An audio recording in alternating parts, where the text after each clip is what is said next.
తెల్లవారే వెలుగు రేఖలా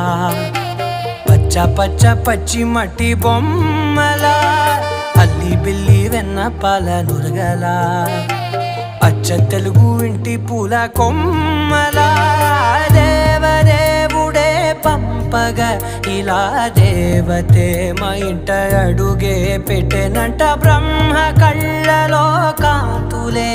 మా అమ్మలా మా కోసం మళ్ళీ లాలి పాడేనంట.